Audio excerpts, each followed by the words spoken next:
মাশাআল্লাহ। এবার হাত আমরা একসাথে সবাই সোজা করব। রেডি আছে ইনশাআল্লাহ? আমাদেরকে ডাক দেন না, রেডি ঢুকান, আগে আসেন, হাত সোজা করেন, টান টান করে সোজা করেন সবাই। করছেন সোজা? হয় নাই সবার? দুই হাত, দুই হাত। এবার নামান হাত, ডানে বামে তাকায় দেখে নেন এবার কারা হাত উঠাতে পারে না। যে সকল মুরব্বীরা অসুস্থ তারা ছাড়া আমাদের সকলকে একসাথে আমরা হাত তুলবো। সবাই হাত সোজা করেন। শক্ত করছেন? থামেন থামেন থামেন থামেন থামেন, হাত সোজা করেন। সোজা করছেন সবাই? টান টান হয়েছে? এবার একটু পিছনে টানা দেন, হ্যাঁ এবার একটু সামনে দেন, ডানে দেন, এবার একটু বামে। এবার একসাথে হাতগুলো নড়াচড়া করেন। মাশাআল্লাহ। এবার শক্ত করে হাত সোজা করেন। সোজা করছেন? এবার বুক বরাবর হাত নামান, এই বরাবর নামাইছেন হাত। রেডি সবাই? এবার গলাটা একটু পরিষ্কার দেন, ভালো করে দেন। দিচ্ছেন সবাই? এবার আমরা একসাথে আকাশ বাতাস মুখরিত করে একটা তাকবীর দেবো ইনশাআল্লাহ। পারবেন ইনশাআল্লাহ? আমি যখন লিল্লাহে তাকবীর বলবো তখন হাত দুটো উপর দিকে ছুড়ে দিয়ে আল্লাহু আকবার বলতে হবে, ঠিক আছে? সাহেব চলে আসবেন সময় মতো।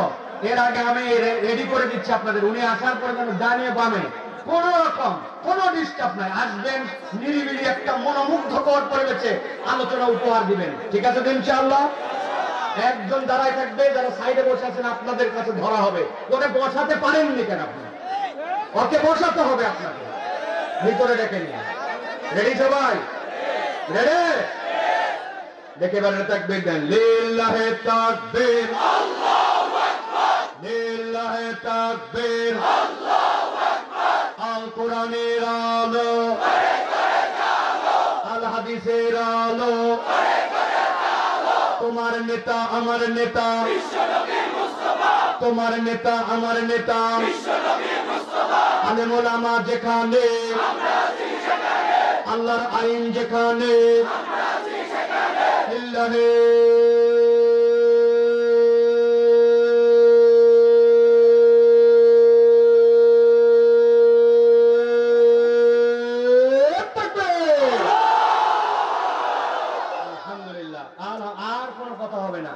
একবার এখন চুপ করে যাবেন। শুধু তারা এখন হাত উঁচু করবেন যারা এই স্লোগানটা জোরে সোরে দেন নাই, হাত উঁচু করেন তারা।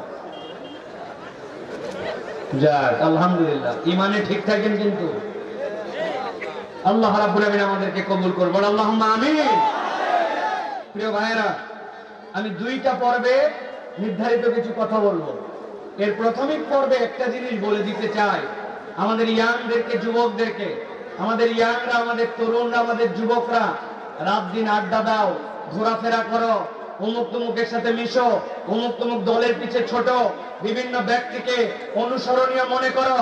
কিন্তু আল্লাহ রাব্বুল আমিন বলছেন দুনিয়ার মানুষকে নবী করিম সাল্লাল্লাহু আলাইহি ওয়াসাল্লামের মাধ্যম দিয়ে, ও আমার হাবিব, আপনি দুনিয়াতে থাকা অবস্থাতে আপনার জন্য নির্দেশনা, আপনার মাধ্যম দিয়ে কিয়ামত পর্যন্ত নির্দেশনা।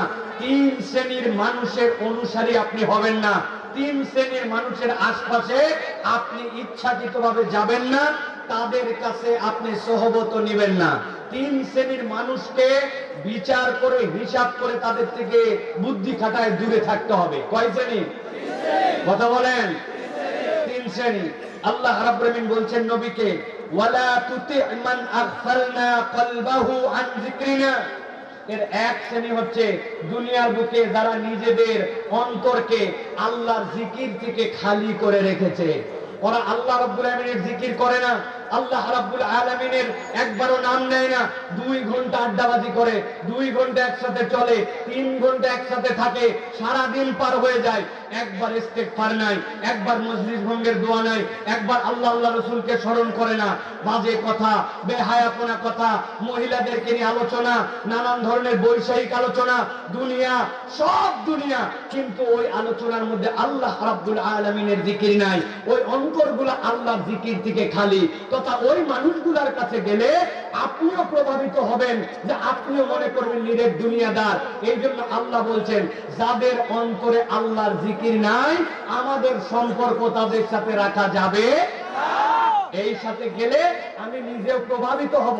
এই সম্পর্কগুলা মানুষের মধ্যে প্রভাবিত হয়, ওই প্রভাবিত হয়ে এই মানুষগুলা আল্লাহর জিকির থেকে গাফেল হয়।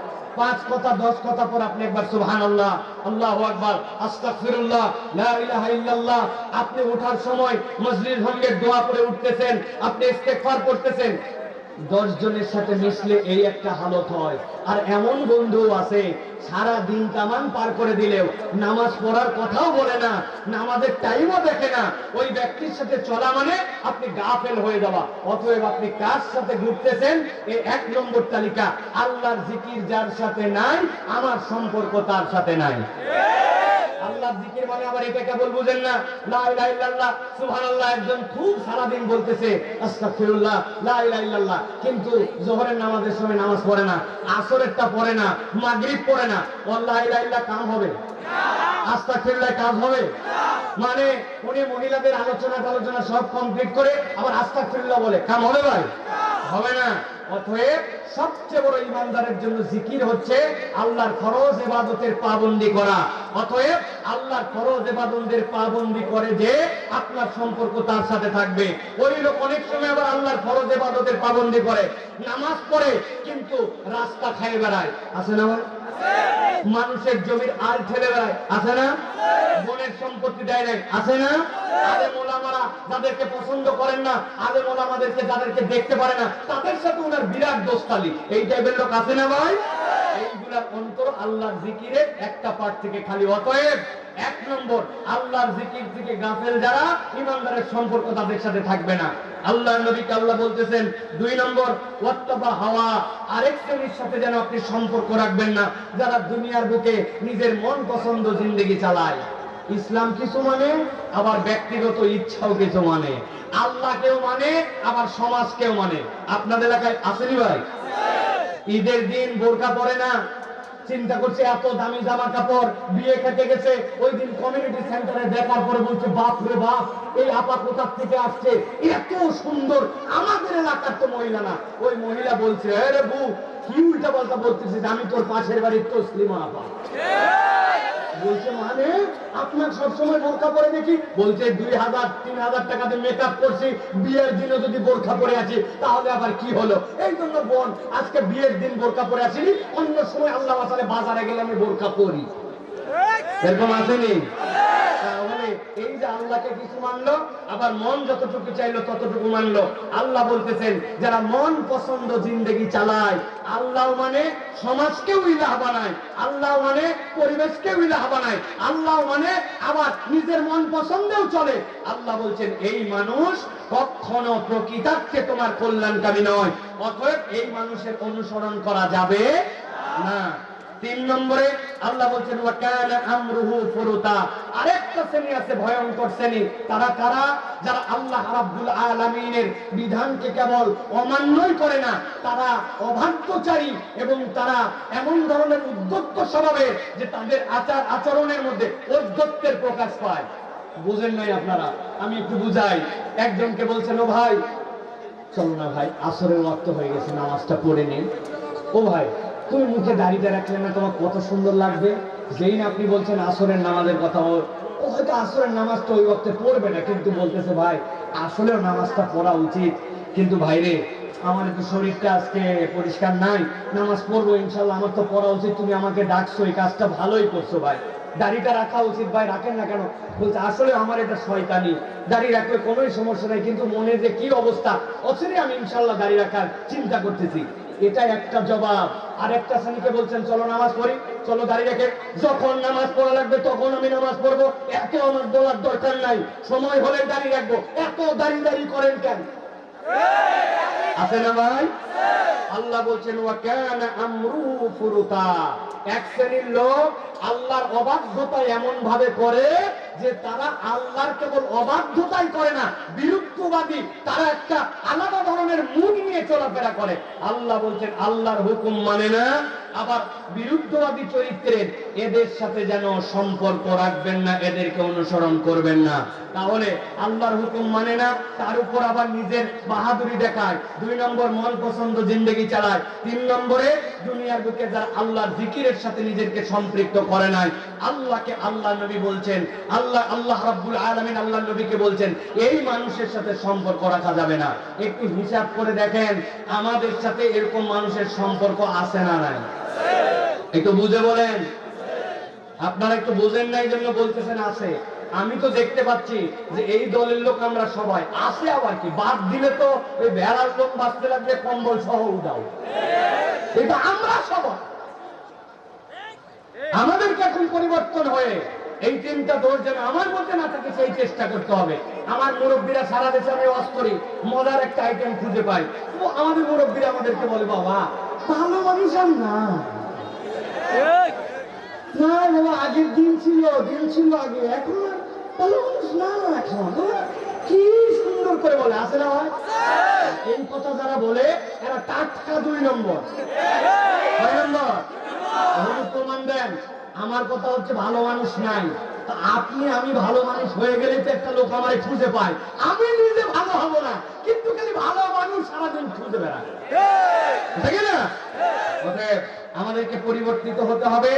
আমাদেরকে ভালো মানুষ হওয়ার জন্য চেষ্টা করতে হবে, যাতে ভালো মানুষের সহবত আমার সহবত যেন মানুষ পায়। বলেন আল্লাহুম্মা আমিন। প্রিয় ভাইরা, আজকে আমরা কোরআনুল কারীম থেকে কিছু কথা শুনতে চাই। রাজি আছেন তো আপনারা? ইনশাআল্লাহ। আজকে আমরা সংক্ষিপ্ত সময়ে যে বিষয়ে কথা বলবো সেটি হচ্ছে দুনিয়াতে আমাদের অপরাধ, আমাদের ভুল, আমাদের জিন্দেগিতে নানা ধরনের ছোট বড় মাসিয়া, যেগুলো আল্লাহ রাব্বুল আলামিনের অবাধ্যচরণ, এইগুলো আমাদের প্রত্যেকের জীবনেই কম বেশি আছে, ঠিক কি না? আছে না আমাদের জীবনে ভাই? এখন আমাদের জীবনে ভুলে ভরা জীবন। এই ভুলে ভরা জীবনে আল্লাহ রাব্বুল আলামিন আমাদেরকে বলছেন, এই বান্দাদেরকে ভুলে ভরা জিন্দেগি দিয়া আমি আমার বান্দাকে জাহান্নামে পাঠাতে চাই না, আমি আমার বান্দাদেরকে মূলত জান্নাতে নিতে চাই। সুবহানাল্লাহ বলেন। আল্লাহ রাব্বুল আলামিন মূলত বান্দাদেরকে মাফ করে দিতে চান। আল্লাহ রাব্বুল আলামিন তার বান্দাকে ক্ষমা করতে চান। আল্লাহ তার বান্দাকে আযাব দিতে চান না। আল্লাহ রাব্বুল আলামিন কি বলছেন খেয়াল করেন। আল্লাহ কোরআনুল কারীমের মধ্যে বলছেন, ইন্নাল মুত্তাকিনা ফি জান্নাতিন ওয়া উয়ুন উদখুলুহা বিসালামিন আমিনিন। আল্লাহ বলছেন, দুনিয়ার মানুষ জেনে রাখো, যারা মুত্তাকি হবে, যারা আল্লাহ রাব্বুল আলামিনকে ভয় করে তাদের জীবন চালাবে, আমি রব্বুল আলামিন তাদেরকে বললাম ওই মানুষগুলার ডেস্টিনেশন, ওই মানুষগুলার গন্তব্য হবে ফি জান্নাতিন ওয়া উয়ুন। আমার বান্দাদেরকে আমি জান্নাত দেব, আর আমার বান্দার জন্য আমি নহরমালার ব্যবস্থা করে রাখবো। আল্লাহ রাব্বুল আলামিন বলছেন, উদখুলুহা বিসালামিন আমিনিন। আমি আমার বান্দাদেরকে ডাক দিয়ে বলবো, তোমরা ঢুকে যাও ওই জান্নাতের ভিতরে। আমি রব তোমাদেরকে গ্যারান্টার হচ্ছি, তোমাদেরকে নিরাপত্তা এবং আল্লাহর পক্ষ থেকে তোমাদের প্রশান্তিময় অভিবাদন দিয়া তোমাদেরকে জান্নাতের মধ্যে ঢুকায় নেওয়া হবে। সুবহানাল্লাহ।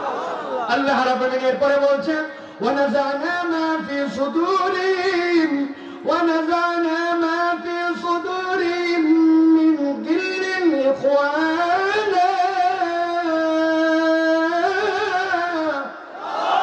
আল্লাহ রাব্বুল আলামিন বলছেন, ওই মানুষগুলোকে যখন জান্নাতে ঢুকানো হবে, দুনিয়ার বুকে চলতে ফিরতে অন্তরে অন্তরে ঠোকাঠুকি লাগতো, অন্তরে অন্তরে তাদের মধ্যে নানান ধরনের ঈর্ষা চলে আসতো, না চাইলেও শয়তান তাদেরকে প্রভাবিত করত।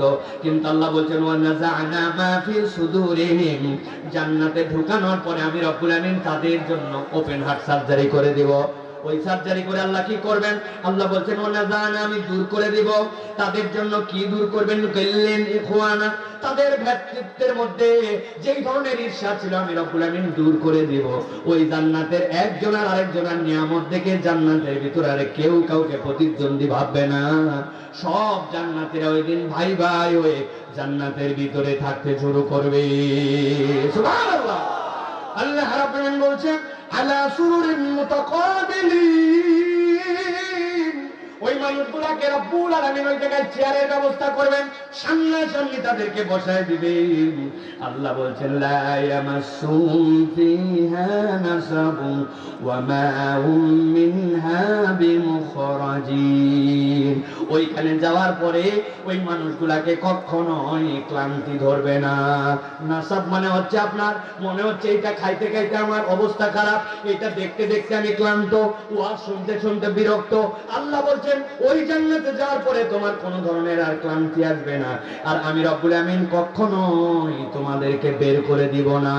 এতগুলো অফার দেওয়ার পরে আল্লাহ নবীকে বলছেন ও আমার হাবিব, আমার বান্দাদের কাছে আপনি একটা খবর পৌঁছায় দেন। কি খবর পৌঁছাবেন? আল্লাহ বললেন নাব্বি ইবাদি আন্নী আনাল গফুরুর রহিম।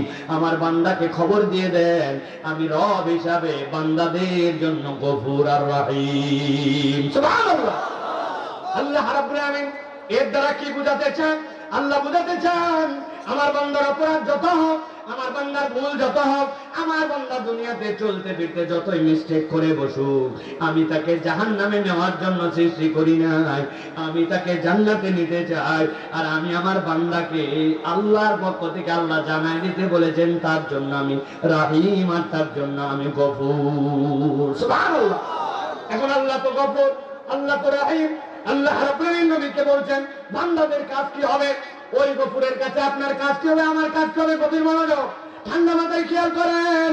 আল্লাহ কোরআনের সূরা 5 নম্বর সূরা মায়েদা 74 নম্বর আয়াতে নবীকে বলছেন বান্দাকে বলেন আফালা ইয়াতুবুনা ইলাল্লাহ ওয়া ইস্তাগফিরুনাহু ওয়াল্লাহু গফুরুর রহিম।